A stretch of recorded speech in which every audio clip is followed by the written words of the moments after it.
तो यशवा है मशियाक में मेरा आप सबको शब शलोम। यहोवा आपको बहुत सारी आशीषें और बरकतें दें।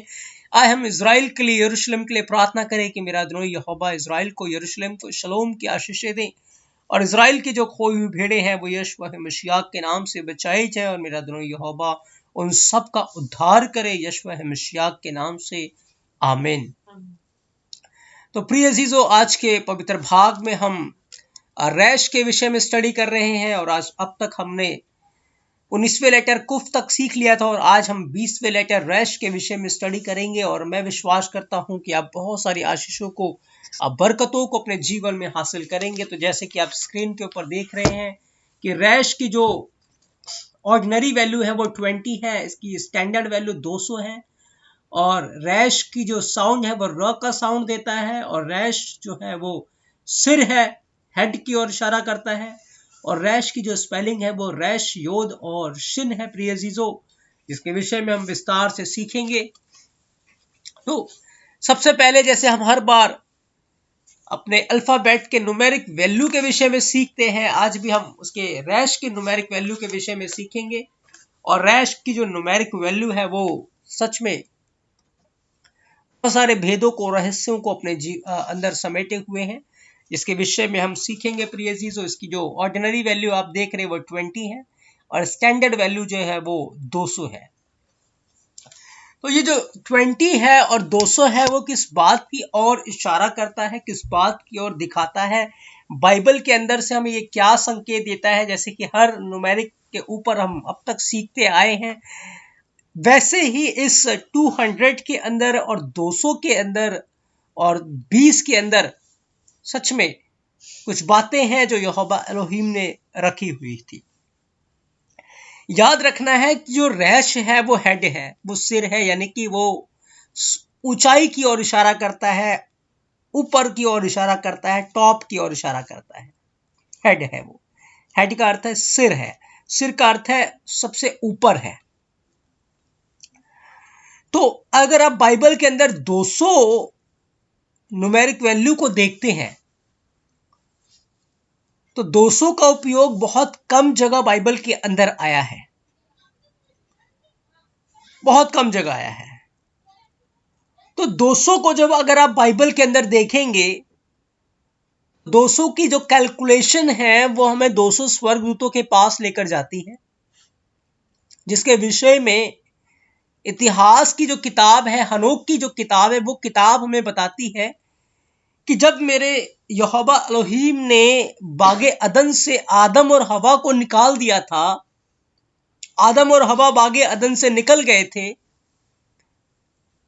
तो यहोवा एलोहीम ने 200 स्वर्गदूतों को नियुक्त किया था कि वो बागे अदन की रक्षा करें, ताकि कोई भी उस बागे अदन के अंदर एंटर ना कर सके। 200 राजकुमार स्वर्गदूतों को यहोवा ने नियुक्त किया था।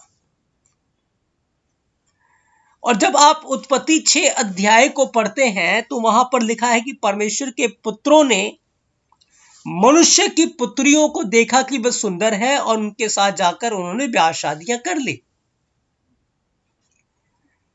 पर अब तक बहुत सारे लोग ये जानते नहीं है, इस बात को नहीं समझते कि वो जो 200 जो परमेश्वर के पुत्रों का जिक्र आया वो कौन है।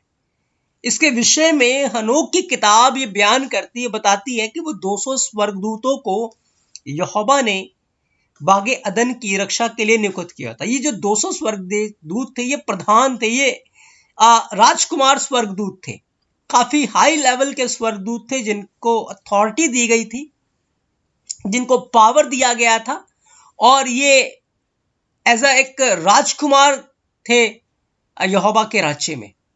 और इनको काफी ऊंचाई के ऊपर, काफी अच्छे पोस्ट के ऊपर यहोवा ने इनको नियुक्त किया था और ये यहोवा के जलाल में, यहोवा की उपस्थिति में रहते थे।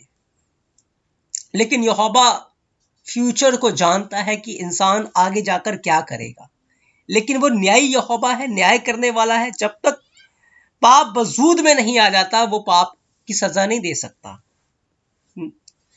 तो ये जो 200 स्वर्गदूत थे इनको बागे अदन की रक्षा करने के लिए नियुक्त किया, लेकिन इन 200 स्वर्गदूतों ने जो बड़े ऊंचे पोस्ट पर थे, हाई पर थे, इन्होंने क्या किया? इन्होंने जब मानुष की पुत्रियों को देखा तो अपने अंदर इन्होंने भविचार की योजना बनाई, और ये 200 के 200 स्वर्गदूत जो थे वो माउंट हार्मोन के ऊपर उतरे। माउंट हार्मोन के ऊपर ये उतरे, और माउंट हार्मोन के ऊपर उतरने के बाद इन्होंने आपस में शपथ खाई कि अब हम क्या करेंगे, अब हम अपना रूप एक मनुष्य के समान करेंगे, और हम मनुष्य की पुत्रियों के साथ विवाह शादियां करेंगे और बच्चे उत्पन्न करेंगे। और उन्होंने आपस में शपथ खाई, कसम खाई कि कोई भी इस कसम से आजाद ना होने पाए, और जिसके जो भी इस कसम को तोड़ेगा उसके ऊपर भयंकर श्राप आ जाएंगे। और उन्होंने आपस में ये वाचा बांधी, कसम खाई, और जाकर उन्होंने क्या किया? उन्होंने अभिलाषाएं की, उन्होंने पाप किया मनुष्य की पुत्रियों के साथ, और कैन की बेटियों के साथ जाकर उन्होंने अपने आप को भ्रष्ट कर दिया। वो स्वर्गदूत जो काफी हाई पोजीशन के ऊपर थे, काफी उच्च लेवल के ऊपर थे, उनका लेवल काफी ऊंचा था, और वो स्वर्गदूतों को, आगे स्वर्गदूतों को हुक्म देते थे कि क्या करना है और क्या नहीं करना। इतने अच्छे पोस्ट के ऊपर यहोवा ने उनको रखा था, किसी बात की कमी नहीं, घटी नहीं, और बहुत अद्भुत उनका औहदा था, लेकिन वो अपने औहदे पर स्थिर नहीं रह पाए। उन्होंने आंखों की अभिलाषा की, शरीर की अभिलाषा की, और भविचार के पाप में अपने आप को गिरा दिया। जो सिर था वो पूंछ बन गया। प्रिय अजीजों, जो 200 पर स्वर्गदूत थे सिर थे, क्योंकि यहोवा ने कहा है कि यदि तुम मेरी आज्ञाओं को मानोगे, मेरे हुक्मों को मानोगे, तो यहोवा तुम्हें पूंछ नहीं वरन सर ठहराएगा।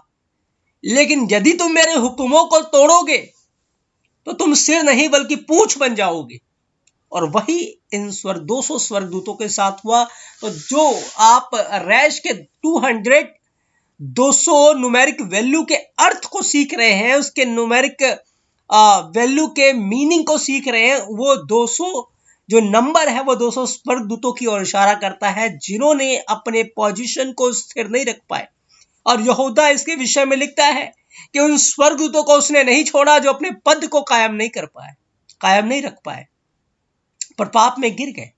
और इन 200 स्वर्गदूतों ने आकर क्या किया? इन्होंने मनुष्य के पुत्रों के साथ शादियां कर ली, और जो बच्चे उत्पन्न हुए वो दानव उत्पन्न हुए, वो शूरवीर उत्पन्न हुए। वो 40-40 फुट लंबे थे, 36-36 फुट लंबे होते थे। वो एक 3 मंजिला इमारत आप देख लीजिए, इतनी ज्यादा उनकी ऊंचाई थी, और 10-10, 12-12 फुट वो चौड़े हुआ करते थे। और उन्होंने क्या किया? उन्होंने जाकर क्या किया कि वो इंसान की सारी चीजों को वो खा जाते थे, उनकी भेड़ को, उनकी बकरियों को वो खा जाते थे।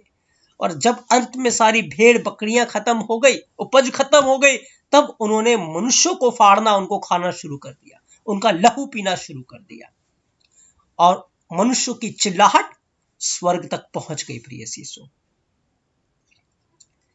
क्या होता था उस समय? इन 200 स्वर्गदूतों ने आकर मनुष्यों को बहुत सारी बुराई में को सिखाने लगे। उन्हें तलवार बनाना सिखाने लगे, उन्हें जादू टोना करना सिखाने लगे, उन्हें बुराई करना, व्यभिचार करना, और भिन्न भिन्न प्रकार के ऐसे घिनौने काम करना सिखाने लगे। और पृथ्वी के ऊपर उन्होंने पाप ही पाप, पाप ही पाप, बुराई ही बुराई को भर के रख दिया।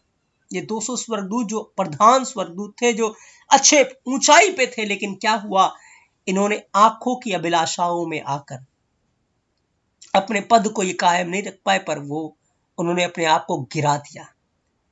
आप देखिए, 200 अंक जो है वो 200 स्वर्गदूतों की ओर इशारा करता है, जिन्होंने हाई पोस्ट पर होकर अपने आप को गिरा दिया, घमंड में आकर गिरा दिया। लेकिन 20 जो है वो दीनताई की ओर इशारा करता है, नम्रताई की ओर इशारा करता है। कैसे? ये 200 स्वर्गदूत अपने आप को कायम नहीं रख पाए और अपने आप को पाप में गिराए, लेकिन यूसुफ विषय में बाइबल बयान करती कि उसको 20 चांदी के टुकड़ों में बेच दिया गया। 20 सिल्वर कॉइन्स के अंदर उसके भाइयों ने उसको बेच दिया। और ये यूसुफ अपने पिता का प्रिय था, और भाइयों ने उसको 20 चांदी के सिक्कों में भेज दिया, क्योंकि 20 जो है वो यूसुफ के पास हमें लेकर जाता है, 200 जो है वो स्वर्गदूतों के पास ले जाता है। अब यूसुफ जो है यहां पर वो बहुत सारे दुख तकलीफों में से गुजरता है, परेशानियों में से गुजरता। वहां 200 स्वर्गदूत थे, बड़े आरामदायक जगह पर थे, अच्छी अथॉरिटी उनके पास थी, पावर उनके पास था, अधिकार उनके पास था, कोई बुराई उनके पास नहीं थी, लेकिन उन्होंने वो अपने पद को कायम नहीं रख पाए। लेकिन दूसरी तरफ जो यूसुफ है वो भिन्न भिन्न प्रकार की बुराई परेशानियों में है, दुखों में है, तकलीफों में है। कोई उसको मार रहा है, कोई उसके ऊपर उंगली उठा रहा है, कोई उसको सता रहा है, कोई उसे ताड़ना दे रहा है। वो नौकर के समान है, वो काफी नीचे है, लेकिन वो यहोवा के साथ वफादार है। एक बहुत ऊपर है, वो यहोवा के साथ बेईमान है, वो नीचे गिरा दिया गया। प्रिय चीजों, लिखा है यहोवा ने उन्हें अथाह कुंड में डालकर बांध के रखा हुआ है। आज के दिन तक वो अथाह कुंड के अंदर बंधे हुए हैं। और अथाह कुंड जैसी ऐसी जगह है जहां पर दुष्ट आत्माएं जाने से भी डरती हैं, कांपती हैं, घबराती हैं, क्योंकि एक दुष्ट आत्मा के झुंड ने यीशु मसीह से ये गुजारिश की कि हमें अथाह कुंड में मत डालो, पर सुअरों के झुंड में भेज दो। तो वो जो 200 के स्वर्गदूत थे वो अच्छे पोजीशन पे होकर, अच्छे रुतबे में होकर अपने आप को कायम नहीं कर पाए। लेकिन ये जो यूसुफ है, दुखों में गुजर कर, जहां कोई उसे देखने वाला नहीं था, लेकिन उसको पता है यहोवा की आंखें मुझे देखती हैं, और वो उन सारे दुखों को सहकर, सारी बुराइयों को सहकर, सारे दुखों को सहकर वो वफादार निकला। वो वफादार निकला। 200 स्वर्गदूतों ने लस्ट किया, बिलाशाई की, पाप में, भविचार में गिर गए। लेकिन यूसुफ के पास जब भविचार आया, जब पोतीपुरा की बीबी ने उसके ऊपर आंखें डाली और जबरदस्ती उसको पकड़ के उसके साथ भविचार करने चाहती थी, लेकिन यूसुफ वहां से भागा। वो भविचार से भागा, वो बुराई से भागा। और यहोवा ने क्या किया? जो नीचे था उसे ऊपर पहुंचा दिया, जो पूंछ था उसे सिर ठहराया, उसे मिस्र का राजा बना दिया। लेकिन दूसरी तरफ जो राजकुमार स्वर्गदूत थे, उन्होंने घमंड किया, पाप किया, भविचार में गिराया अपने आप को। जो ऊपर थे वो नीचे कर दिए गए। तो जो रश है वो सिर है। सिर सोचने की ओर इशारा करता है, मन की ओर इशारा करता है। यदि प्रिय जीजो आप अपने मन में अपने आप को पवित्र रखेंगे, अपने हृदय में अपने आप को शुद्ध रखेंगे, आप ऊपर किए जाएंगे। और यदि आप अपने आप को भविचार में या पाप में या किसी भी तरीके की बुराई में अपने मन को गिराएंगे, पाप में अपने आप को फंसाएंगे, तो आप नीचे कर दिए जाएंगे। आप नीचे कर दिए जाएंगे। फैसला आपको लेना है कि आपको कैसे चलना है, यूसुफ के समान या स्वर्गदूतों के समान। समय आपके पास है, थोड़ा समय है। सब बातों का अंत बहुत शीघ्र होने वाला है। यहोवा का राज्य आने वाला है। जो वफादार लोग दुखों में, परेशानियों में रहकर उसके साथ ईमानदार हैं, वो ऊंचे किए जाएंगे, और जो ऊंचे लोग ईमानदार नहीं है वो नीचे कर दिए जाएंगे। इसीलिए वचन के अंदर लिखा है कि जब तू उसकी आज्ञाओं का पालन करेगा, यहोवा तुझे पूंछ नहीं वरन सर ठहराएगा। और जब स्वर्गदूतों ने उसके खिलाफ पाप किया, उसे उन्हें गिरा दिया गया। आज भी प्रिय चीजों, जब हम उसके प्रति ईमानदार रहेंगे, वफादार रहेंगे, तो वो हमें सर बुलंद करेगा, वो हमें ऊंचाइयों पर नियुक्त करेगा। लेकिन यदि हम उसके खिलाफ पाप करेंगे, उसके खिलाफ बुराई करेंगे, तो आप चाहे कितने भी ऊंचे स्थान पे क्यों ना हो, कितने भी धनवान क्यों ना हो, नीचे गिरा दिए जाएंगे, कंगाल बना दिए जाएंगे, और फिर आपके पास कुछ भी नहीं रहेगा। तो ये उसके न्यूमेरिक वैल्यू के अंदर जो भेद छुपा है, इसको हमने सीखा है प्रिय चीजों। अब जब रैश को आप खोलेंगे तो रैश के अंदर एक वाव आपको नजर आएगा और योद नजर आएगा। वाव की जो वैल्यू है वो 6 है और योद की वैल्यू 10 है। दोनों को जब आप प्लस करेंगे तो आपको 16 मिलेगा, 16 मिलेगा प्रिय चीजों। और जब 16 को आपस में प्लस करेंगे, 1 + 6, तो आपको 7 मिलेगा। और 7 जो अंक है वो कंप्लीशन का है, वो परफेक्टनेस का है।